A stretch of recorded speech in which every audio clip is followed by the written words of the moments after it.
إلهي بزنته لنكا مران منجدون انداوك أسجلين ليازو جمل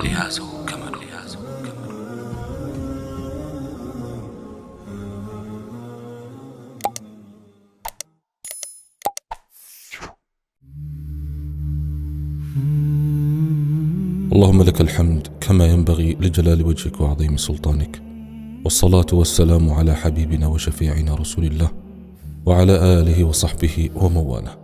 رب اشرح لي صدري ويسر لي أمري واحلل عقدة من لساني يفقه قولي.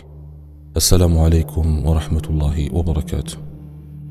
زاري إن شاء الله እንቀጥላለን።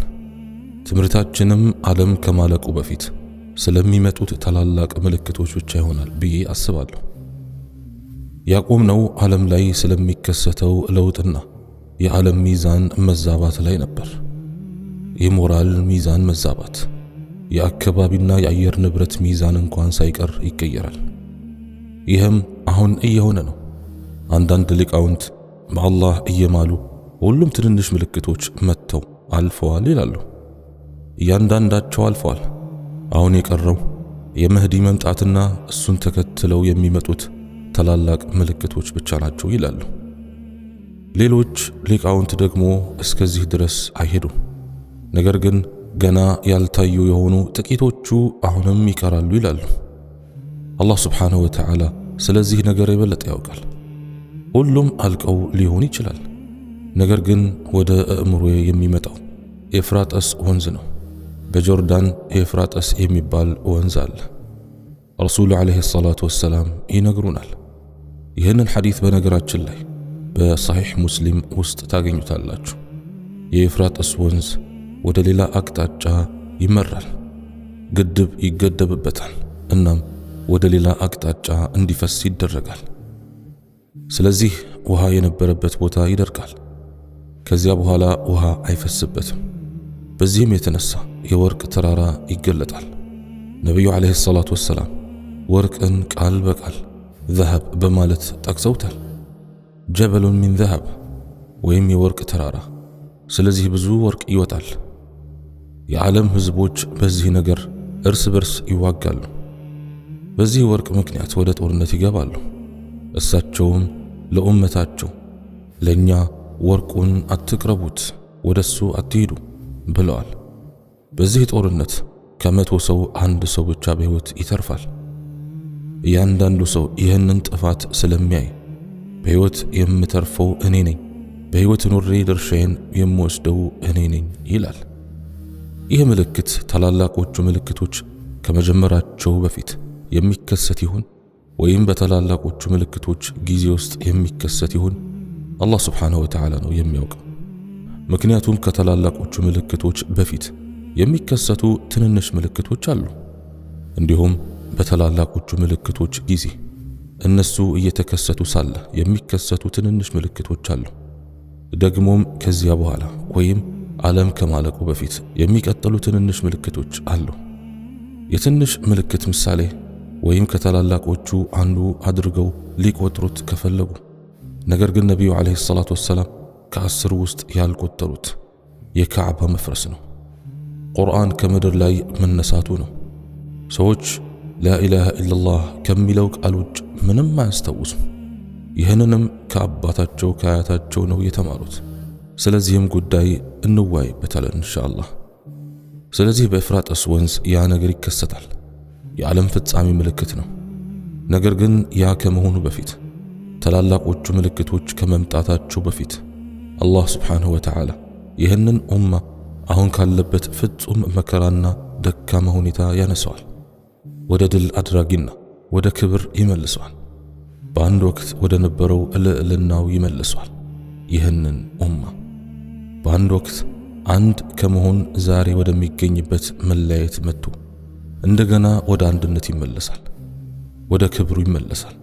በአንድ ወቅት እንደነበረውና እንዲያውም በተሻለ ሁኔታ የዓለም መሪ ህዝብ ይሆናል። ይህ በብዙ ሐዲሶች ላይ የተመሰረተ ነው። አንዱ ሐዲስ የሚከተለው ነው። እሱም በሙስሊምና በቡኻሪ ውስጥ ይገኛል። ነቢዩ ዓለይሂ ሰላቱ ወሰላም እንዲህ አሉ፣ እስልምና እንግዳ ሆኖ ጀመረ፣ እንደጀመረውም እንግዳ ሆኖ ይመለሳል። ስለዚህ ለእንግዶች መልካም ዜና ይሆንላቸው። እዚህ ላይ እስልምና ስንል ስለ ሙሐመድ ዓለይሂ ሰላቱ ወሰላም መምጣት ነው የምናወራው። ለሰዎች በጣም እንግዳ ሆኖ ጀመረ። እንግዳ ከዚህ በፊት ይህን አዲስ መንገድ ብዙም አያውቁትም ነበር። ወደፊትም እንደገና እንግዳ ሆኖ ይመለሳል። ልክ መጀመሪያ ላይ እንደጀመረው በትክክል በተመሳሳይ መንገድ። ከዚያም እንዲህ አሉ፣ በዚያን ጊዜ ሁሉ እንግዳ ለሆኑት መልካም ዜና ይሆንላቸው። እንግዳ ምንድን ነው? በቀላሉ ሰዎች ሁል ጊዜ ከነበራቸው ልማድ፣ ወግና ዕውቀት አንጻር የማይታወቅ ነገር ማለት ነው። እንግዳ ነው ግን ትኩረት የሚስብ። ይህን ሁሉ ጊዜ ተሳስቼ ይሆን? ይህ እንግዳ ሃይማኖት ትክክለኛው ይሆን ብለህ ታስባለህ። እንግዳ ማለት የማይታወቅ ማለት ነው። ስለዚህ እስልምና እንደዚያ ነው የጀመረው። ታሪኩን በነቢዩ ዓለይሂ ሰላቱ ወሰላም ሲራ ወይም የህይወት ታሪክ ውስጥ እናውቀዋለን። እሱም ማንበብ ብቻ ነው የሚጠበቅባችሁ። ምን ማለት እንደሆነ ትረዳላችሁ። ዛሬም አሁን ባለንበት ዘመን ተመሳሳይ ሁኔታ አለን። እስልምና እንደጀመረው ሁሉ ገይብ ወይም እንግዳ ነው። ስለ ዘመናችን አንድ የከፋ ተጨማሪ ነገር አለ። እሱም እንግዳ የሆነው ለማያምኑት ብቻ አይደለም። ለተለያዩ ሙስሊሞች እንግዳ ሆኗል። ሙስሊሞችም ተከፋፍለዋል። እርስ በርሳቸውም እንግዳ ሆኗል። አንድ በጣም ቀላል ታሪክ ፈጣን የሆነውን ኢንሻአላህ ወደ አእምሮአችሁ ለማቅረብ ልንገራችሁ። በሆነ አካባቢ በተራራማው የገጠር አካባቢ እንግዳና አስገራሚ እምነት ነበራቸው። ጥሩ ሙስሊሞች የነበሩ ሰዎችን ወልይ ወይም አውሊያ ወይም ቅዱሳን ብለው ይጠሯቸው ነበር። እናም በተለያዩ መንደሮች ውስጥ በተወሰኑ ቦታዎች እንደተቀበሩ ያምናሉ። እነሱ ክብር ሰዎች ናቸው፣ ከተራ ሰው የተለዩ ልዩ ባህሪያት ያሏቸው ሰዎች ናቸው ይላሉ። አላህ ይባርካቸው። ሌላ ማንም ሊሰራው የማይችለውን ተአምር መስራት የሚያስችላቸው ከራማ አላቸው ይላሉ። ይህም በእምሯቸው ውስጥ ቀረ። በእኛ መንደር፣ በአባቴ መንደር አንድ ትልቅ መቃብር ነበረን። በዚያም ውስጥ የተቀበረውን ሰው በሆነ ስም ጠሩት። ይህም ስም ነቢይ መሆን ነበረበት አይነት ትርጉም የሚያሰጥ ነበርና ይህም የክርስቲያን ስም ነበር። እዚያ ውስጥ በእውነት የተቀበረ ነገር ይኖር አይኖር አላህ ነው የሚያውቀው። ነገር ግን ትልቅ መቃብር ነው፣ ምናልባት 4 ሜትር ርዝመት ያለው። ሰዎች ልጆቻቸውን እንዲፈውሱ ወደዚያ ይወስዳሉ። ወደዚያ ሄደው ዱዓቸው የበለጠ ተቀባይነት ያገኛል ብለው በማሰብ በመቃብሩ ዙሪያ ይሰግዳሉ ወይም በመቃብሩ አጠገብ ዱዓ ያደርጋሉ። ሌላው እንግዳ እምነት ደግሞ በዙሪያው ዛፎች ነበሩ። እናም ምንም አይነት ቅርንጫፍ መቁረጥ አይፈቀድም ነበር። አጂብ! ምክንያቱም ቅርንጫፎቹን ከቆረጥክ በመቃብር ውስጥ ያለው ሰውዬ ወጥቶ ማታ ያንቀሃል ይላሉ። አጂብ! በሕይወቴ እንዲህ ያለ ነገር ሰምቼ አላውቅም። እዚያ ስደርስ ይህ እንግዳ እምነት አላቸው። ከየት አመጡት? ይህ ከንቱ እንደሆነና ነቢዩ ዓለይሂ ሰላቱ ወሰላም ያላስተማሩን ነገር እንደሆነ ልናስተምራቸው ስንጀምር እና ሁሉንም አመክንዮ ስናቀርብላቸው ምንም ሊያምኑን ሊሰሙን ፍቃደኛ አልሆኑ። እናንተ ሄዳችሁ መቃብሩ ላይ ትሰግዳላችሁ፣ እሱ ከእናንተ በላይ እናንተን ይፈልጋችኋል፣ ሞቷል፣ የእናንተን ዱዓ ይፈልጋል ስንላቸው እንደ እንግዳ ነበር የሚያዩን። አጂብ! በዚህ ዘመን አሁን በምዕራቡ ዓለም ስንኖር ከዚህ ገጽታ ወይም ከጺም የበለጠ እንግዳ ነገር የለም። አሁን ከሴትዋ ሒጃብ የበለጠ እንግዳ ነገር የለም። ኒቃብማ አሁን አልቋል፣ ሄዷል። ለነሱ በጣም ጽንፈኛ ነገር ነው።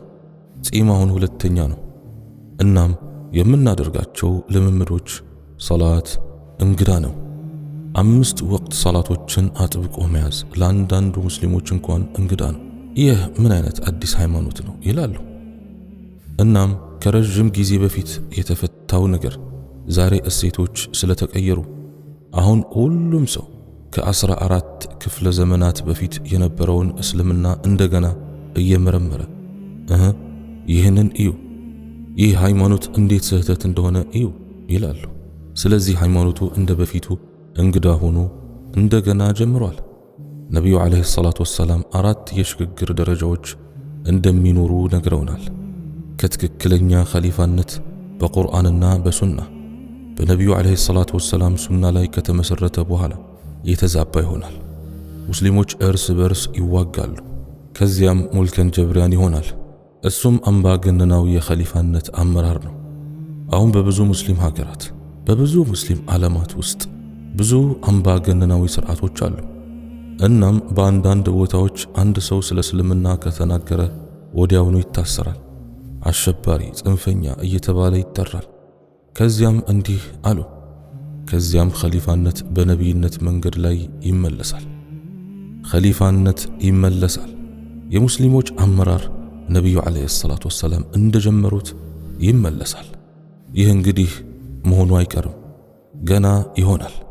የእስልምና ሕዝብ በትክክለኛ አስተምህሮ በትክክለኛ ቅርጹ እንደጀመረው ይመለሳል። ዓለምን በፍትህና በሰላም ይሞላዋል፣ ልክ በግፍና በጭቆና ተሞልቶ እንደነበረው።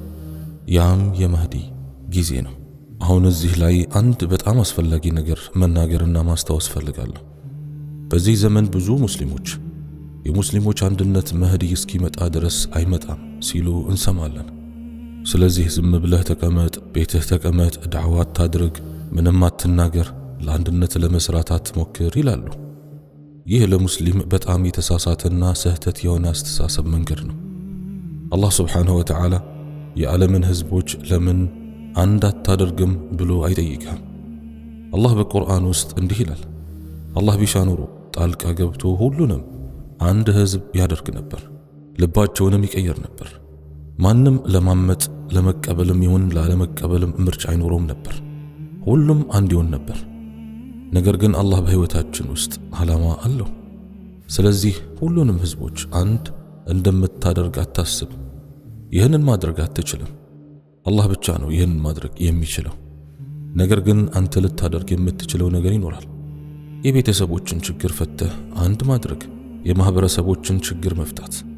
ረሱል ዓለይሂ ሰላቱ ወሰላም በዓለም ሁሉ አልጀመሩም፣ በቤተሰባቸው ነው የጀመሩት። አላህ እንዲህ ይላል፣ በመጀመሪያ የቅርብ ቤተሰቦችን አስጠንቅቅ አላቸው። ከዚያም አስፋፉ። ስለዚህ በእንደዚህ መልኩ መጀመር። መዲና የምትባል ትንሽ ከተማ፣ ጥቂት ሺህ ሙስሊሞች፣ ያ የሙስሊሞች ህዝብ ነበር። ከዚያም አስፋፉ። ነገር ግን እንዴት እንደተጀመረ ተመልከቱ። አንድ ሰው ዓለምን አንድ ማድረግ አልችልም፣ ስለዚህ ለምን እጨነቃለሁ ማለቱ በጣም የሞኝነት አባባል ነው። በጣም የሞኝነት አስተሳሰብ ነው። አላህ ስብሓንሁ ወተዓላ ኡማውን ለምን አንድ አላደረክም ብሎ አይጠይቅህም። አላህ የሚጠይቅህ በአቅምህ ምን አደረክ ነው የሚጠይቅህ። ይህንን ነው። በሰጠውህ ዕውቀት ምን አደረክ፣ በሰጠውህ ኃይል፣ በሰጠውህ ወጣትነት፣ በሰጠውህ ጤና ምን አደረክ፣ በአቅምህ ምን አደረክ ነው። በቤተሰብ ላይ ስልጣን ሰጠው፣ በዚያ ቤተሰብ ምን አደረክ? በከተማ ላይ ስልጣን ሰጠው፣ በዚያ ምን አደረክ? ስለዚህ እያንዳንዱ ሰው የተለያየ የስልጣን የኃይልና የአቅም ደረጃ አለው። አላህ በዚያ አቅም ይጠይቃል። ያ ብቻ። አላህ አንድን ነፍስ ከምትችለው በላይ አያስገድዳትም። ስለዚህ መላውን ህዝብ አንድ ስለማድረግ አታስብ፣ ማድረግ ስለምትችለው ነገር ብቻ አስብ። ስለዚህ ሃይማኖቱ እንደ በፊቱ እንግዳ ሆኖ እንደገና ይጀምራል። ይህም ዛሬ ታላላቆቹ ምልክቶች ከመምጣታቸው በፊት ካሉት ትንንሽ ምልክቶች አንዱ ነው።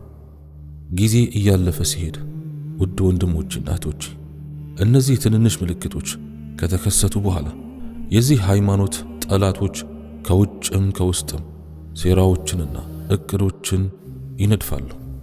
ከውጭም ከውስጥም። ይህም ከምልክቶቹ አንዱ ነው።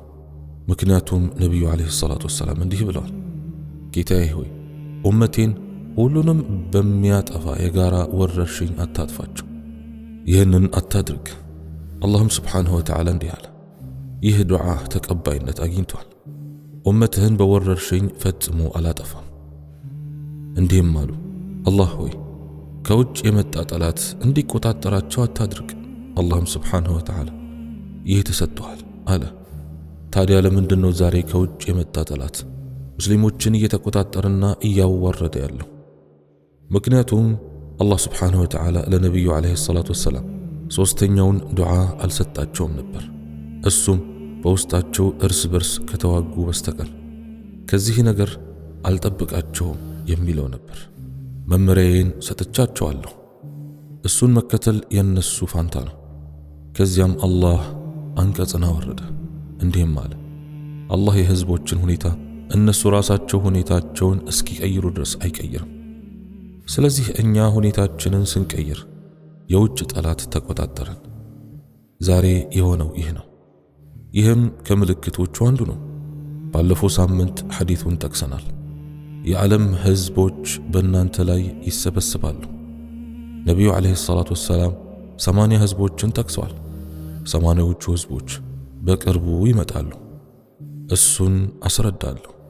ነገር ግን አሁን ነቢዩ ዓለይሂ ሰላቱ ወሰላም ተካሉብ እንዳሉት ይህ ቃል ነው። ተተካለቡ ወይም ተተዳዓ ብለዋል። ተተዳዓ ማለት እርስ በርስ ይጣራሉ ማለት ነው። ልክ እንደ ተተካለብ እንደ አውሬዎች እርስ በርስ እንደሚጠራሩና በእናንተ ላይ እንደሚሰይፉ ዛሬም በብዙ የዓለም ክፍሎች በሙስሊሞች ላይ ሰይፈዋል። በመገናኛ ብዙሃን ብዙም ስለሱ አትሰሙም። ይህ የኛ ሁኔታ ነው። እናም በቅርቡ አንድ ነገር እንደሚሆን ታውቃላችሁ።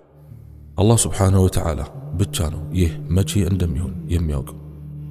ብዙ ሊቃውንት እንደተስማሙት ከተላላቅ ምልክቶች የመጀመሪያው የመህዲ መምጣት ነው። አልመህዲ ማን ነው? አልመህዲ ቃል በቃል በአረብኛ አልመህዲ ማለት የሚጠበቀው እና የተመረጠው ማለት ነው። ስለዚህ የተመረጠው የሚጠበቀው ማለት ነው። ስሙ ሙሐመድ ነው። ይህንን ሐዲስ በሰሒሕ ሙስሊም ውስጥ ታገኙታላችሁ። ነቢዩ ዓለይሂ ሰላቱ ወሰላም እንዲህ ብለዋል፣ ስሙ እንደኔ ስም ነው፣ የአባቱም ስም እንደ አባቴ ስም ነው። ስለዚህ ስሙ ሙሐመድ የዓብዱላህ ልጅ ነው። እናም ነቢዩን ዓለይሂ ሰላቱ ወሰላም ይመስላል፣ በአካላዊ ቅርጹ ሳይሆን በባህሪው ነው። አላህ ስለ ነቢዩ ዓለይሂ ሰላቱ ወሰላም እንዲህ ብለዋል፣ አንተም ሙሐመድ ሆይ በታላቅ ባህሪ ላይ ነህ። ይህ አላህ ለዚህ ነገር መመስከሩ ነው። ስለዚህ ባህሪው ፍጹም ነው። ይህ ሰው አልመህዲ የነቢዩን ዓለይሂ ሰላቱ ወሰላም ባህሪ ይመስላል። እንዲህም አለ፣ ዓለምን እስኪቀይር ድረስ ሙስሊሞችን ይገዛል፣ ይመራል፣ በፍትህ ይሞላዋል። ልክ በግፍና በጭቆና ተሞልቶ እንደነበረው በፍትህና በሰላም ይሞላዋል፣ ልክ በግፍና በጭቆና ተሞልቶ እንደነበረው። ስለዚህ ዓለም በዚህ ሽብርና ጭቆና ውስጥ ለመሆን ስንት ዓመት ፈጀበት? አልመህዲ በአጭር ጊዜ ውስጥ በአላህ እርዳታ በእውቀቱና በችሎታው የመላውን ዓለም ሁኔታ ከግፍ ወደ ፍትህ፣ ከጭቆና ወደ ሰላም ይቀይረዋል፣ ልክ በተቃራኒው ተሞልቶ እንደነበረው። ስለዚህ ሁሉም ሚዛኖች በመህዲ ዓለይሂ ሰላም መምጣት ይመለሳሉ። እናም መህዲ አንዳንድ ሊቃውንት አሁን ተወልደዋል ይላሉ፣ ሌሎች ደግሞ ገና ነው ይላሉ። አላሁ አዕለም፣ አላህ ብቻ ነው የሚያውቀው። ነገር ግን ከዚህ በፊት እንዳልኩት ትንንሾቹ ምልክቶች አሁን እዚህ የመኖሩን እድል ከፍ ያደርጉታል። ነገር ግን አላህ ስብሓንሁ ወተዓላ የበለጠ ያውቃል። እኛ አናውቅም። ስለ መጨረሻው ሰዓት ምልክቶች ያለው ነገር መቼ ቢሆን በትክክል ልንጠቁማቸው፣ ልንገልጽላቸው፣ ጊዜ ልንሰጣቸው ወይም ትክክለኛ የጊዜ ገደብ ልንሰጣቸው አንችልም። ወይም ይሄኔ ነው የሚሆነው ልንል አንችልም። ስለዚህ ይህንን አድርገን በትክክል መጠቆም አንችልም። ጠቅለል ባለ መልኩ ግን መናገር እንችላለን። አልመህዲ በሰሒሕ ሙስሊም ውስጥ እንደምታገኙት ይህ ሐዲስ ይወጣል፣ በመካ ውስጥ ይታያል። እናም ዑለሞቹ ነቢዩ ዓለይሂ ሰላቱ ወሰላም ስለሱ በሰጧቸው መገለጫዎች ይለዩታል። የተወሰኑ ገጽታዎች አሉት። ሰፊ ግንባር፣ ድምቅ ያሉ ትልልቅ አይኖች፣ ከላይ ትንሽ ጎበጥ ያለ ቀጭን አፍንጫ። አልመህዲ ከሌሎቹ ምልክቶች መካከል የሚከተሉት ይገኙበታል። ስለዚህ ማንም ሰው አልመህዲ ሌላ ሰው ነው ብሎ እንዳያስብ ማለት ነው። የተለዩ ምልክቶች አሉት።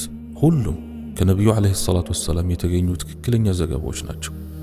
በሰሒሕ ቡኻሪ፣ በሰሒሕ ሙስሊም እና በሌሎች ሰሒሕ ሐዲቶች ውስጥ ታገኟቸዋላችሁ። ከአረብ ባሕረ ሰላጤ መሬት ውስጥ በመካ አቅራቢያ የሚገኙ አንድ የአረቦች ቡድን ይኖራል። ስለ መህዲይ ይሰማሉ፣ ነገር ግን ከሱ ጋር አይስማሙም። እውነተኛው እሱ አይደለም ይላሉ።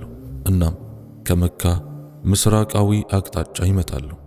አልመህዲይ ለመዋጋት ከሰራዊት ጋር ይዘምታሉ። ስለዚህ መህዲይ መጀመሪያ የሚዋጋቸው በእስልምና ሰንደቅ ስር ያሉ ነገር ግን የተሳሳቱ አረቦችን ነው። አጂብ! እየቀረቡ ሲመጡ ከነሱ መካከል አንዱን ቡድን አላህ ሱብሓነሁ ወተዓላ ምድር እንድትውጣቸው ያደርጋል። ሁሉም ይሞታሉ። ሌላው ቡድን ደግሞ ይዋጋዋል። አልመህዲይም ሁሉንም ያጠፋቸዋል። ነቢዩ ዓለይሂ ሰላቱ ወሰላም የሁለት ኸሊፋዎችን ዘሮች ይዋጋል ብለዋል። ከዚህ በፊት ብዙ ኸሊፋዎች ነበሩን። የኦቶማን ግዛት፣ የዓባስይ፣ የፋጢማ፣ የአመውያ ኸሊፋነት ነበሩን። ብዙ የተለያዩ ዘሮቻቸው ሲል የነሱን ማለቱ ነው። አላህ ይወቀው የትኞቹን በትክክል እንደሆነ። ነገር ግን የመጀመሪያዎቹ አረቦች ናቸው። አላህ ይወቀው የዓባስይ ወይም የኡመዊ ሊሆኑ ይችላሉ። እናም ያጠፋቸዋል ብለዋል።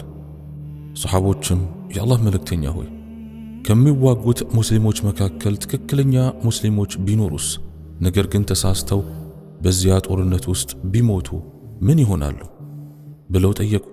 ነቢዩ ዓለይሂ ሰላቱ ወሰላም እያንዳንዳቸው በቂያማ ቀን የሚቀሰቀሱት በሞቱበት ንያ ነው አሉ። በሞቱበት ንያ ከተሳሳተው ሰራዊት ጋር ቢሆንም እንኳ። ከዚያ በኋላ ይህ ከመህዲይ የመጀመሪያዎቹ ታላላቅ ምልክቶች አንዱ ነው።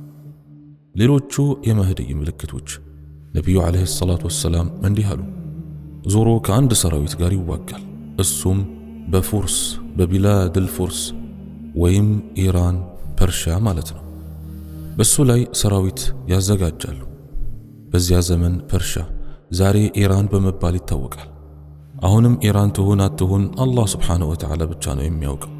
ነገር ግን ነቢዩ ዓለይሂ ሰላቱ ወሰላም በሰሒሕ ሙስሊም ውስጥ ከፉርስ የሚመጣ ሰራዊት እንደሚኖር ነግረውናል። እሱም አልመህዲይ ለመዋጋት ራሱን ያዘጋጃል፣ እሱንም ያጠፋቸዋል አሉ።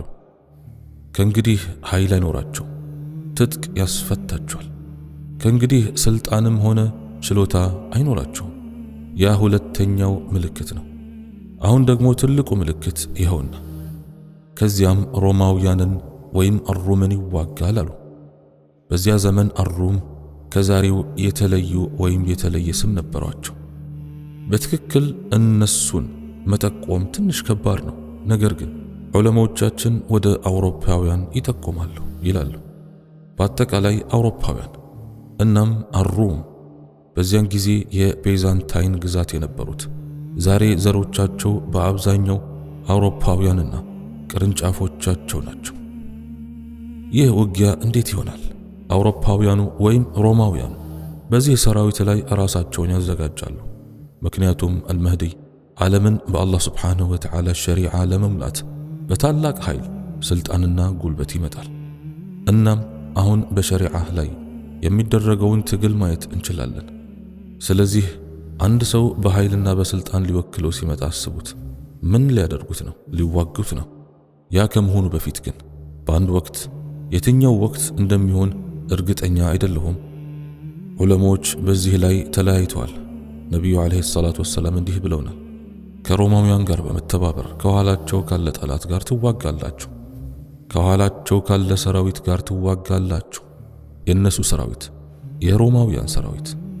ስለዚህ ሙስሊሞች ከአውሮፓውያን ጋር አንድ ሆነው የነሱን ጠላት፣ የአውሮፓውያንን ጠላት፣ የሮማውያንን ጠላት ለመዋጋት ይረዳሉ። ነቢዩ ዓለይሂ ሰላቱ ወሰላም ከኋላቸው ያለ ጠላት ብቻ ነው ያሉት። የነሱ የሆነ ጠላት፣ እኛ ግን በነሱ ላይ እንረዳቸዋለን። ይህ ሆኗልን? በአንደኛው የዓለም ጦርነት ነበረ? አላህ ያውቃል። ገና ሊሆን ነው? አላሁ አዕለም። እየረዳናቸው ነው ይላሉ። አላሁ አዕለም በምን መንገድ እንደሆነ። ነገር ግን ዋናው ነገር ቱሳሊሑን ሩም ነው። ይህ ስምምነት ይኖራል። እናም የእነሱን ጠላት ለመዋጋት ትረዷቸዋላችሁ። ያ ከሆነና ድል ካደረጋችሁ በኋላ በሆኑ ምክንያቶች በመካከላቸው ግጭቶች ይፈጠሩና ጦርነት ይነሳል። እዚህ ላይ ለአንድ ደቂቃ ላቁም ወንድሞች፣ እናቶች። እናም አንድ ነገር ከእናንተ ጋር ልተንትን። አሁን ስለሚመጡት የተለያዩ ርዕዮተ ዓለሞች እንሰማለን። አምላክ የለሽነት ወይም ኤቲዝም፣ ሰይጣናዊነት ወይም ሳታኒዝም፣ ካፒታሊዝም፣ ኮሚኒዝምና ሌሎች ነበሩ። ፋሺዝም፣ ሶሻሊዝም፣ እነዚህ ሁሉ ኢዝሞች እየመጡ ነው። ሁሉም ሃይማኖቶች ናቸው። ሁሉም ሃይማኖቶች ናቸው። ሃይማኖት ስል በአረብኛ ዲን የሚለው ቃል የህይወት መንገድ ማለት ነው። ሁሉም መንገዶች ናቸው። ከዚህ በፊት የነበሩ ብዙዎቹ ታይተው ጠፍተዋል፣ ሄደዋል። እንደ ኮሚኒዝም እየሞተ ነው። ፋሺዝም እየሞተ ነው። ብሔርተኝነት ያው በእርግጥ ሙሉ ለሙሉ ባይጠፋም ቀስ በቀስ ግን እየጠፋ ነው። ካፒታሊዝም አሁንም ከኛ ጋር አለ። አምላክ የለሽነት በጣም አዲስ ነው። እናም ሌሎች ብዙ እየመጡ ነው። እነዚህ ሁሉ ለኔ ወላሂ ጊዜያዊ ናቸው። ሁሉም ሊሞቱ ነው። በእውነት የሚይዛቸው ኃይል የላቸው። ነገር ግን በስልጣን ላይ ኃይል ያላቸው ሁለቱ ታላላቅ ሃይማኖቶች ክርስትናና ይሁዳዊነት መሆናቸውን ታያላችሁ ወይም እያያችሁ ነው። ምክንያቱም የትኛውንም ብታዩ ከነዚህ እንቅስቃሴዎች ጀርባ ያለው ስልጣን፣ ኃይል እነዚህን ሃይማኖቶች ይወክላል። ከዚያም እስልምና አለ።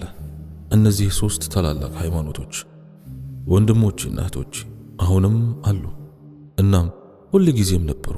ስልጣናቸው ከላይ ያለው ኃይል እነዚያን ሃይማኖቶች ይወክላል። ሌሎቹ የምታዩዋቸው ትንንሽ ነገሮች አምላክ የለሽነትና ሌሎች የምታዩዋቸው ኢዝሞች በላይኛው ከፍተኛ ደረጃ ላይ ጠንካራ ስልጣን የላቸው። ስለዚህ አልሐምዱሊላህ ነቢዩ ዓለይሂ ሰላቱ ወሰላም ስላስጠነቀቁንና ስለሚመጡት ጊዜያት ስለነገሩን፣ ስለዚህ ጦርነቶች ይነሳሉ፣ የሃይማኖቶች ጦርነቶች ይሆናሉ። በዋናነት በእስልምና በክርስትናና ይሁዲነት ነቢያችን ዓለይሂ ሰላቱ ወሰላም የነገሩን ይህንን ነው። ማንም እንዳይሳሳትብኝ አንድ ትንሽ ማስታወሻ ልስጥ። ነቢዩ ዓለይሂ ሰላቱ ወሰላም ሂዱና አሁን ክርስቲያኖችንና አይሁዶችን ጎረቤቶቻችሁን ተዋጉ እያሉን አይደለም። አይ እስልምና የሰላም ሃይማኖት ነው። ሰዎች ካልተዋጉን አንዋጋቸው። ነገር ግን ይህ እውነታ ነው።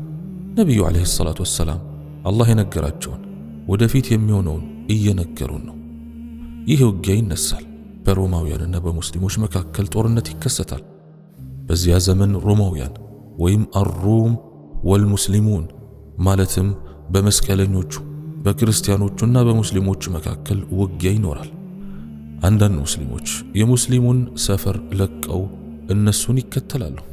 እናም ዛሬ በጥንቃቄ ብታዩት በሙስሊሞች መካከል ያለው መለየት አሁንም እየሆነ ነው።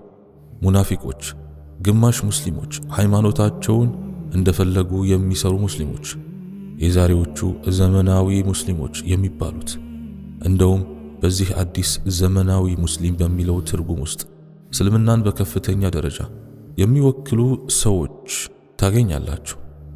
በዚህ ማዕበል ውስጥ የሚሄዱ ብዙ ሙስሊሞች አሉ። ማየት ትችላላችሁ፣ በተለይ በወጣቶች መካከል። እነዚህ ሰዎች አንተን ማሸነፍ ቢፈልጉ ጦርነት አይወጁብህም። አሁን በሌላ መንገድ ነው የሚመጡብህ። ልጆችን ወስደው ወደ ሌላ መንገድ ያጠሟቸዋል። ስለዚህ ዛሬ ብዙ ልጆች፣ ወጣቶች ስለ እስልምና የተሳሳተ ግንዛቤ አላቸው።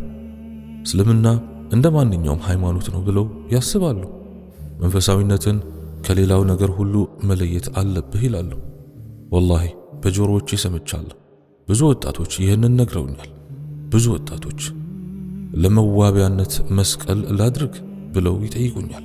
ምክንያቱም ጥሩ ይመስላል ይላሉ። እናም ወደዚህ ቁሳዊነት ወይም ማቴሪያሊዝም ውስጥ እየገቡ ነው። በጣም ቁሳዊ ዓለም። ወደ ቁሳዊው ዓለም ብዙ እየገባችሁ ነው። ለምን ቁሳዊነት?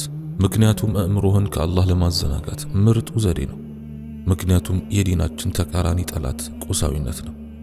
የትክክለኛው ዲን ጠላት ቁሳዊነት ነው። ብዙ ሙስሊሞች መንገዳቸውን እንዲስቱ እያደረጋቸው ያለው ይህ ነው፣ ቁሳዊነት።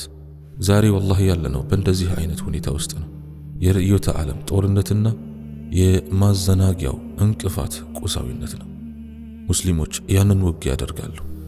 ነቢዩ ዓለይሂ ሰላቱ ወሰላም ሙስሊሞች አንድ ሰራዊት፣ አንድ ቡድን እንደሚልኩ ነግረውናል። ትልቅ ቡድን አይደለም፣ ይልኳቸዋል። ምክንያቱም መለየቱ ተከናውኗል። እናም ንጹህ ሙስሊሞች ብቻ ናቸው የቀሩት። በዚያን ቀን ለዚህ ዲን በእውነት የሚዋጋው ማን ነው? ቁሳዊ ሰው አይደለም። ምክንያቱም ልቡ ከዓለም ጋር የተያያዘ ነው። ይሸሻል። ተዋግቶ ያንን ሁሉ ሀብት ሊያጣ አይፈልግም። ስለዚህ በዚያ ቀን የሚቆሙት የተለዩ ልዩ አይነት ሙስሊሞች ናቸው። እናም አሁንም ከነሱ መካከል ደካሞች ይኖራሉ። ይህ ሙሉ ቡድን ይዋጋል ይላሉ። እንዲህም አሉ፣ ታያለህ አልመልሐመቱል ኩብራ ብለው ጠርተውታል። ነቢዩ ዓለይሂ ሰላቱ ወሰላም አልመልሐመቱል ኩብራ ብለው ጠርተውታል። ብዙ ዑለማዎቻችን አልመህዲ ይህንን ይመራል ይላሉ። አልመልሐመቱል ኩብራ ታላቁ ጦርነት፣ ታላቁ ውጊያ። እናም የሚበር ነገር ወይም ወፎች ወይም በጦርነቱ ዳርቻ ላይ የሚበር ማንኛውንም ነገር ከጦርነቱ ጋር ምንም ግንኙነት የሌለው ከሰማይ ይወድቃል። እናም አንዳንድ ሊቃውንት ሲያዩት እንደ አቶሚክ ጦርነት ሊተነትኑት ይችላሉ። ወፎችንና በሰማይ ያሉ ነገሮችን እንዲወድቁ የሚያደርጉ ጋዞች፣ በዳርቻ ላይ የምትበር ወፍ ከጦርነቱ ጋር ምንም ግንኙነት የሌላት ከሰማይ ትወድቃለች። ይህ የነቢዩ ዓለይሂ ሰላቱ ወሰላም ሐዲስ ነው። ስለዚህ የሰራዊቱ ቡድን ይጠፋል። መጥፋት፣ ፈና ማለት መጥፋት ማለት ነው። አንዳንድ ሊቃውንት ምንም አይቀራቸውም፣ ልታገኛቸው አትችልም ይላሉ። ሰውነታቸው ይጠፋል፣ ልታገኛቸው አትችልም። ሙስሊሞች ሌላ ቡድን ይልካሉ፣ ተመሳሳይ ነገር ይደርስባቸዋል። ሌሊቱ በመካከላቸው ያልፋል፣ እናም ሙሉ ቡድን ይጠፋል። ሶስተኛው ሰራዊት በመጨረሻም የቀሩት የዓለም ሙስሊሞች በእነሱ ላይ ይሰበሰባሉ ይላሉ። አንዳንድ ዑለማዎች ይህ የሚመለከተው ጥቂት ሰዎች ብቻ እስልምናን በታማኝነት በእውነት በቅንዓት የሚከተሉት መሆናቸውን ይጠቅሳሉ። ወንዶች፣ ሴቶች፣ ልጆች፣ ሁሉም ሙስሊሞች በእነሱ ላይ ይሰበሰባሉ። አጠቃላይ ጂሃድ፣ በጣም ደም አፋሳሽ የሆነ ጦርነት ይሆናል። ሙስሊሞችም ያሸንፋሉ። ምሳሌም ይሰጣል። ለምሳሌ አንድ ቤተሰብ 100 አባላት ቢኖሩት ከነሱ መካከል አንድ ብቻ በሕይወት ይኖራል። የቀሩት ሁሉም ሞተዋል። በምን አይነት ምርኮ ይደሰታል ይላል። ምርኮ ማለት ጦርነት ላይ ስትሆን ያሸነፍካቸውን ሰዎች ንብረት መውሰድ። ስለዚህ ምርኮ ይባላል፣ ወይም ገኒማ፣ የጦርነት ምርኮ። በዚያ ቀን ሙስሊሞች በማንኛውም ምርኮ አይደሰቱም ይላል። ምክንያቱም ምን አይነት ገኒማ ይኖራል? ለማንስ ውርስ ይሰጣል? ቤተሰቦቹ ሁሉም ሞተዋል። አብዛኛው ህዝብ ሞተዋል። ያን ያክል ከባድ ነው። ወላሂ አንድ ቤተሰብ 100 አባላት ቢኖሩት ከነሱ መካከል አንድ ብቻ በህይወት መኖር ማለት። ስለዚህ ለምን ይደሰታል? ስለዚህ ምን አይነት ውርስ ነው ለመስጠት የሚጠብቀው? ከእንግዲህ ከዱንያ ጋር መጣበቅ የለም። የምትፈልገው ብቸኛው ነገር የመጨረሻው ዓለም ወይም አኺራ ነው። ቤተሰብህን በአኺራ መገናኘት ትፈልጋለህ። ያሳዝናል። የዚህ ዓለም ፍቅር በልባችን ውስጥ በኃይለኛው ሰርጿል። ቁሳዊነት ዛሬ በብዙ ሰዎች ልብ ውስጥ እንደገባው ቁሳዊነት ቅድሚያ ሲሆን ዲን ሁለተኛ ወይም ሶስተኛ ወይም አራተኛ ምናልባትም የመጨረሻ ሲሆን የሆነው ይህ ነው። አላህ ወደ አንድነታችን ይመልሰን፣ ጥንካሬያችንን ይስጠን። ጥንካሬያችንን የምናገኘው በዚህ መንገድ ብቻ ነው፣ ለአላህ በምናደርገው ቅንነት። እናም ይህ የሙስሊሞች ቡድን የቀሩት ሁሉ ቅን የሆኑት ናቸው፣ የተለዩት ናቸው። በሮማውያንና በሙስሊሞች መካከል በዚያ ጦርነት ውስጥ ነቢዩ ዓለይሂ ሰላቱ ወሰላም ይነግሩናል። ይህ ሌላ የመህዲ መኖር ምልክት ነው። ከሮማውያን የሚመጣ አንድ ሰራዊት ከዋናው ጦር የተለየ መንገድ ይይዛል። እናም ከሻም ከሶሪያ አቅጣጫ ዞረው ይመጣሉ። እናም ከመዲና የመጣ የሙስሊሞች ቡድን አረቦች እነሱን ለመዋጋት ይሄዳሉ። እንዳያልፉ ሊያደርጉ የሚሞክሩት ከኋላ መጥተው ሙስሊሞችን ለማጥመድ ነው። እናም ይህ የሙስሊሞች ሰራዊት ከመዲና ይመጣል። ነቢዩ ዓለይሂ ሰላቱ ወሰላም በዚያን ቀን ምርጥ አማኞች ናቸው አሉ። በዚያን ቀን በጣም ተቅዋ ወይም ፈሪሃ አላህ ያላቸው ሰዎች ናቸው። ይዋጋሉ። እናም እነዚያ የሮማውያን ቡድን እንዲህ ይሏቸዋል፣ እናንተን ልንዋጋ አልመጣንም። በሙስሊም የአኗኗር ዘይቤ የተወለዳችሁትን እናንተ ልንዋጋ አልመጣንም። የመጣነው ከኛ ሰፈር የወጡትን ልንዋጋ ነው። ከኛ ሰፈር የወጡትን። ይህ ምን ማለት ነው? ዑለማዎቻችን ይህ ማለት ወደ እስልምና የገቡትን እና አውሮፓውያንንና ከክርስትና ወይም ከማንኛውም ሃይማኖት የመጡ ሰዎችን ትተው ወደ እስልምና ገብተው የሙስሊሙን ሰራዊት የተቀላቀሉትን ነው ይላሉ። እነዚህ ሰዎች ይመጣሉ እንዲህ አለ፣ የመጣነው እነሱን ልንይዝ ነው፣ የተውንና የካዱንን ጥለው የሄዱትን ይላሉ። እናም ከመዲና የሚመጡት ሙስሊም አረቦች እንዲህ ይሏቸዋል፣ ወላሂ በእኛ በኩል እንድታልፉ አንፈቅድላችሁም፣ ወንድሞቻችንንና እህቶቻችንን እንድትዋጉ አናሳልፋችሁ። ምክንያቱም እስልምናን ከተቀበልክ ወንድምና እህት ትሆናለህ። ስለዚህ ወንድሞቻችንንና እህቶቻችንን እንድትጎዱ አናሳልፋችሁም። ይልቁስ እነሱን በመጠበቅ እንሞታለን። ስለዚህ ይዋጋሉ። ከዚያ ሰራዊት 1/3 ይሸሻል። ነቢዩ ዓለይሂ ሰላቱ ወሰላም አላህ ፈጽሞ ይቅር አይላቸውም ይላሉ። 1/3 ይሞታል። በዚያ ቀን ምርጥ ሸሂዶች ናቸው ይላሉ። እናም 1/3 ድል ያደርጋል። ስለዚህ ያ ሌላ የመህዲይ መኖር ምልክት ነው። እንዳትሳሳቱበት። ረሱል ዓለይሂ ሰላቱ ወሰላም ምልክቶቹን በጣም በዝርዝር ነግረውናል። ስለዚህ መህዲይ ማን እንደሆነ ለመለየት የሚያሳስት ነገር አይኖራችሁም። ነቢዩ ዓለይሂ ሰላቱ ወሰላም እንዲህ ይላሉ፣ አላህ በአንድ ሌሊትና ቀን ዝግጁ ያደርገዋል። አላህ ስብሓንሁ ወተዓላ ትክክለኛ ዝግጁ ጻድቅ ያደርገዋል በአንድ ሌሊትና ቀን። ዩስሊሑሁ ማለት ምን ማለት ነው?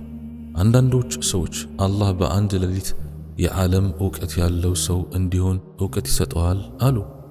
አይ የግድ ያ ማለት አይደለም። ዩስሊሑሁ በአንድ ሌሊትና ቀን ዝግጁ ያደርገዋል። የመህዲ ሰራዊት እየተዋጋ ሳለ በሮማውያን በመስቀለኞቹ ላይ ድል እንዳደረግን አንድ ሰው ጮሆ ወደ ቤተሰቦቻችሁና ወደ ቤቶቻችሁ በፍጥነት ተመለሱ፣ ደጃል መጥቷል ይላል። ደጃል በመጽሐፍ ቅዱስ ጸረ ክርስቶስ በመባል የሚታወቀው ነቢዩ ዓለይሂ ሰላቱ ወሰላም ደጃል ብለው ጠርተውታል። ደጃል ማለት ውሸታም፣ ከዳተኛ፣ አስመሳይ፣ ስለ አስመሳይነቱ የሚዋሽ ማለት ነው። ስለዚህ መጥቶ ለመጀመሪያ ጊዜ ሲወጣ ነቢዩ ዒሳ ዓለይሂ ሰላም ነኝ ይላል። ደጃል ሰው ነው፣ ሰብአዊ ፍጡር ነው። እናም ነቢዩ ዓለይሂ ሰላቱ ወሰላም በዝርዝር ገልጸውልናል። ብዙ አልገባበትም፣ ነገር ግን በዝርዝር ገልጸውልናል። ከሰጡን መገለጫዎች መካከል አዕወር ነው ብለዋል። በአንድ አይኑ ያያል። መሃል ላይ እንደ ሳይክሎፕስ አንድ አይን አለው ማለት ነው። አንድ አይና ነው ማለትም በአንድ አይኑ ያያል። የማያይበትን ሌላኛው አይን ይገልጻል። ሌላኛው አይን ፈሳሹ እንደተመጠጠ ወይን ይመስላል ይላሉ። ስለዚህ ጠፍጣፋ ነው። እናም እንደዚያ የተጨማደደ ይመስላል። በሱ ማየት አይችልም እና አልመሲሕ ደጃል ተብሎ ተጠራ። አልመሲሕ ደጃል ዒሳ ዓለይሂ ሰላም አልመሲሕ ይባላል። አልመሲሕ ማለት አይኑ የተጠረገ ማለት ነው። አደጃል ውሸታም። እናም እያንዳንዱ ነቢይ ለህዝቡ ስለ ደጃል መምጣትና ስለ ደጃል ቅድመ ሁኔታዎች አስጠንቅቋል። የደጃል መምጣት ቅድመ ሁኔታዎችን ዛሬ በዘመናችን እናያለን። ስለሱ ማውራት በጣም ብዙ ነው። ነገር ግን ስለዚህ ነገር ብዙ ትምህርቶችንና ተከታታይ ፕሮግራሞች አሉ። የደጃል መምጣት ተጽዕኖዎች አሁን አሉ። የደጃል ዝግጅት። እናም የሚወክለውን ነገር ሁሉ ውሸትን ይወክላል፣ ሽርክን ይወክላል። ነቢዩ ዓለይሂ ሰላቱ ወሰላም ጸጉሩን ሲገልጹት አጅዓድ ይላሉ። ሻካራ ጸጉር ነው። በጣም ሻካራ ጥቁር ጸጉር። በግንባሩ ላይ አማኝ ብቻ ሊያውቀው የሚችል ቅርጽ ይኖራል። በግንባሩ ላይ በተወሰነ መንገድ የተቀረጹ 3 ፊደላት ይኖራሉ። ፊደላቱም ካፍ፣ ፋ፣ ራ። ከፈራ ወይም ኩፍር፣ ይህም ክህደት ማለት ነው። እናም ግዙፍ ሰው ነው። በጣም ትልቅ ሰው ነው። እንደ ሰው ትልቅ የሆነ እንደ ዳይኖሶር ትልቅ ግዙፍ ማለት አይደለም። ትልቅ ሰው ነው ብቻ። ማለትም በስጋ የተሞላ ትልቅ ጠንካራ ሰው። እሱን ማሸነፍ ቀላል አይደለም። እናም ይህ ሰው ደጃል የመምጣቱ ምልክቶች አሉት። ከነዚህ ምልክቶች መካከል አንዳንዶቹ በሰሒሕ ሙስሊም ውስጥ ባለ ረጅም ሐዲስ ውስጥ ይገኛል። ረጅም ሐዲስ ነው። መጥቀሱ አስፈላጊ ባይሆንም ነገር ግን አንዳንድ ምልክቶችን እንጠቅሳለን። ለምሳሌ ዛሬ እስራኤል በመባል የሚታወቀው በዚያ ዘመን በኢየሩሳሌም በተምር በዘንባባ ዛፎች ይሞላል ብለዋል። በዚያ ዘመን በነቢዩ ዓለይሂ ሰላቱ ወሰላም ጊዜ አልነበረም። አሁን በዘንባባ ዛፎች ተሞልቷል ሙሉ በሙሉ።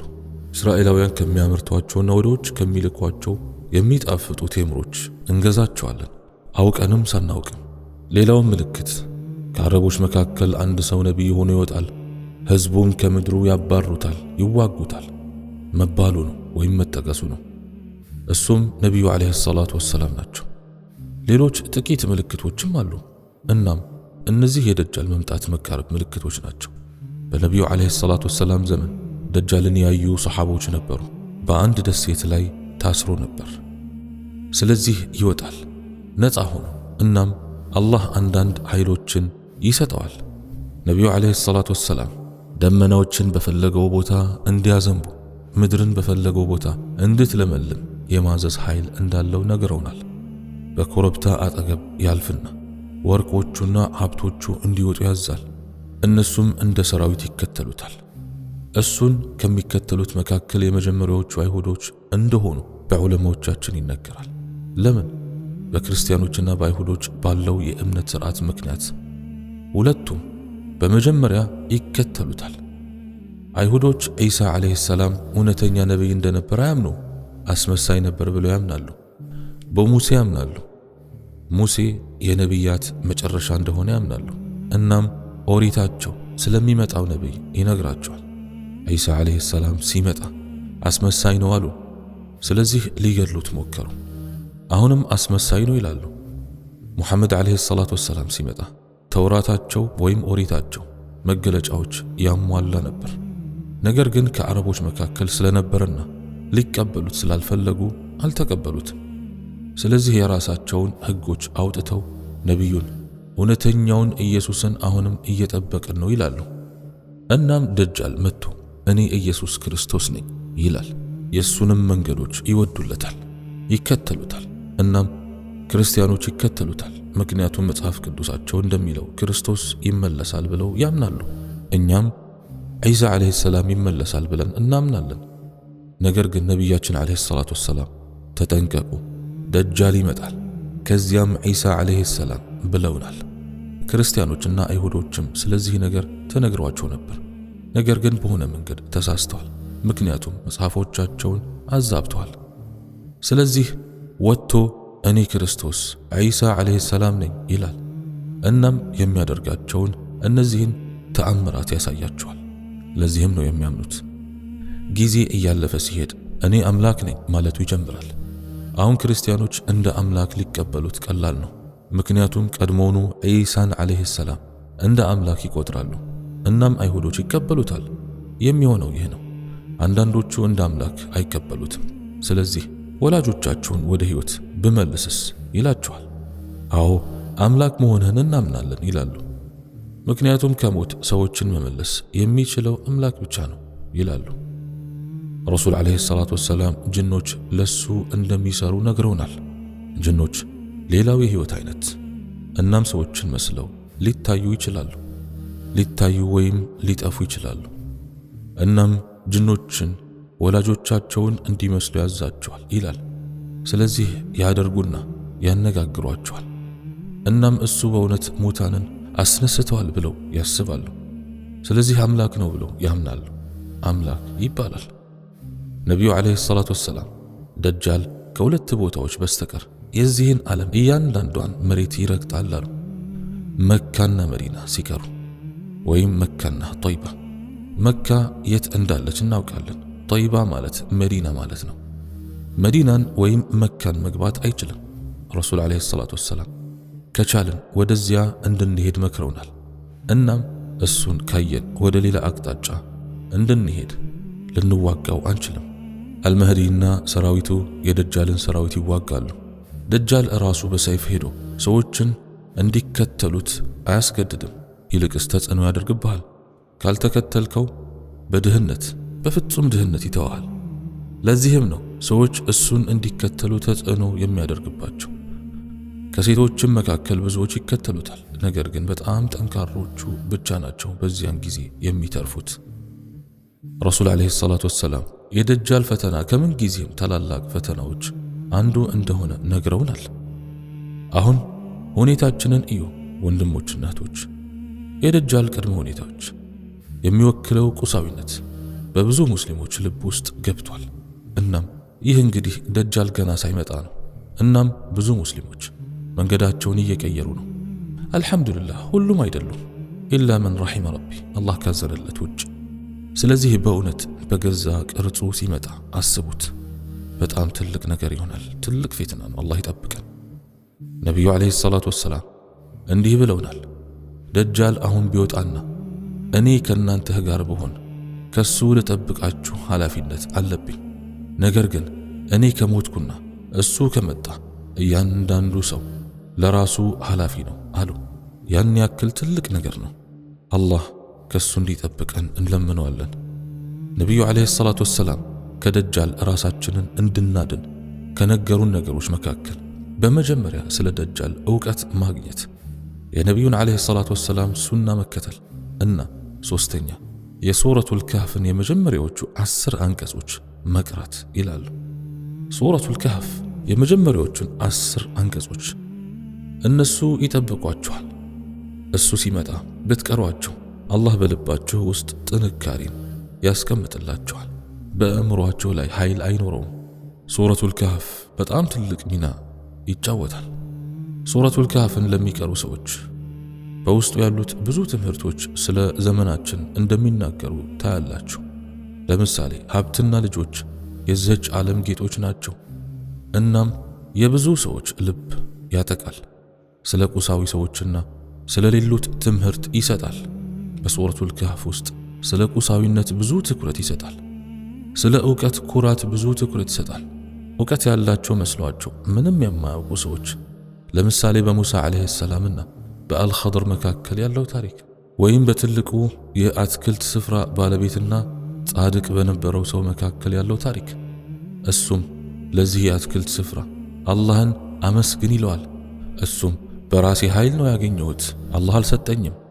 እናም ብሞት እንኳን ጀነት እገባለሁ ምክንያቱም አላህ መሐሪ ነው ይላል። ዛሬ ስንት ሰዎች በዚህ ቋንቋ ይናገራሉ? ስለዚህ ብዙ አሉ። ሱረቱል ካህፍን ካነበብክና ስለ ደጃልና ስለሚወክለው ነገር ካሰብክ ሱብሓነላህ፣ ሱረቱል ካህፍ ዛሬ ያለውን ዓለም በሁሉም መንገድ እንድትረዳ ትልቅ ሚና ይጫወታል። አንብበውና ለመረዳት ሞክር። ስለ ዛሬው ስርዓት ዓለም ዛሬ እንዴት እንደሚሄድ እንደሚናገር ታያለህ። ደጃል መጥቶ ለ40 ቀናት ያክል ይቆያል። የመጀመሪያው ቀን እንደ 1 ዓመት ይረዝማል። ሁለተኛው እንደ 1 ወር፣ ሶስተኛው እንደ ሳምንት፣ አራተኛው እንደ ተለመዱ ቀናቶች ይሆናል ይባላል። ስለዚህ ፀሐይ ሚናዋን ትጫወታለች። በፀሐይ ስርዓትና በጋላክሲዎች ላይ አንድ ነገር ይከሰታል። በመጨረሻም ዒሳ ዓለይሂ ሰላም ይመጣል። እውነተኛው ዒሳ ዓለይሂ ሰላም፣ አልመሲሕ ዒሳ ዓለይሂ ሰላም በእውነት ይመጣል። የሚመጣውም በደማስቆ ነው። ነቢዩ ዓለይሂ ሰላቱ ወሰላም የሚመጣበትን ቦታ በግልጽ ጠቆመዋል። እንዲህ አሉ፣ አልሚናረቱል በይዳእ መስጊድ ዘንድ፣ ያውም ነጭ ሚናራዎች ያሉት መስጊድ ነው። ዛሬ በደማስቆ ያውቁታል። አልመህዲ ከሰራዊቱ ጋር በዚያ መስጊድ ውስጥ ይሰግዳል፣ ከሰራዊቱ መካከል ልዩ ከሆነ ቡድን ጋር። ምክንያቱም በዓለም ዙሪያ የተለያዩ ሰራዊቶች ይኖራሉ፣ የተለያዩ ምልምሎች፣ የተለያዩ ብርጌዶች። እሱ እየሰገደ የዙህርን ሰላት ሊሰግድ ሲል አልመህዲ ዒሳ ዓለይሂ ሰላም በሁለት መላእክት ታጅቦ ይወርዳል። ሁለቱ መልአክ በሁለቱ ጎኑ ሆነው ነጭ ልብስን የለበሰ፣ ጸጉሩና ጺሙ ረዥም ይሆናል። እናም በውሃ እንደተነከሩ ይመስላሉ። እፊቱ ላይ ቀይ ቀለም አለው፣ ከፍተኛ ቀይ ቀለም። እናም ነጭ ፊት አለው። ነቢዩ ዓለይሂ ሰላቱ ወሰላም እንደዚያ ነው የገለጹት።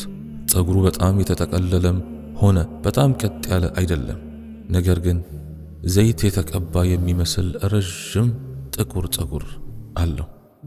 እናም ይህንን መስጊድ ይገባል። በዚያ ያሉትን አማኞች ፊት ያብሳል። በጀነት ያላቸውን ቦታ ይነግራቸዋል። ያ አላህ፣ አልመህዲ ኢማም ሆኖ ሊያሰግድ ሲል ለዒሳ ዓለይሂ ሰላም እንዲያሰግድ ወደ ኋላ ይመለሳል። ነገር ግን ዒሳ ዓለይሂ ሰላም እንዲህ ይለዋል፣ እያንዳንዱ ሕዝብ የራሱ መሪ አለው፣ አንተም የዚህ ሕዝብ መሪ ነህ። ስለዚህ ዒሳ ዓለይሂ ሰላም ከመህዲ ኋላ ሆኖ ይሰግዳል። ከዚያ በኋላ ደጃልና ሰራዊቱ ካሉበት ጋር ለመገናኘት ወደ ኢየሩሳሌም ወደ ቁድስ ያቀናሉ። ዒሳ ዓለይሂ ሰላም በቤተ መቅደስ ውስጥ ከመስጂድ አልአቅሳ ውጭ ባለው በሰለሞን ቤተ መቅደስ አካባቢ እሱን እንዳየው ደጃል ይሸሻል። እየሸሸ ሳለ መቅለጥ ይጀምራል። በሐዲቱ ውስጥ እንዳለው መቅለጥ ይጀምራል። ነገር ግን ዒሳ ዓለይሂ ሰላም ሙሉ በሙሉ ከመቅለጡ በፊት ተከትሎት በሰይፍ ይገለዋል። ለምን? ለሰዎች አምላክ ሊሞት ይችላልን ይላቸዋል። ይኸው እሱ ገድየዋለሁ፣ ምክንያቱም ቀልጦ ቢጠፋ ኑሮ አምላክ ሄደ ብለው ያስባሉ። ስለዚህ አምላክ አለመሆኑን ሊነግራቸው ይገለዋል። በዚያን ጊዜ አላህ ስብሓንሁ ወተዓላ ምንም አይነት ተውባ ወይም ንስሐ ይቀበል እንደሆነ አላህ ነው የሚያውቀው።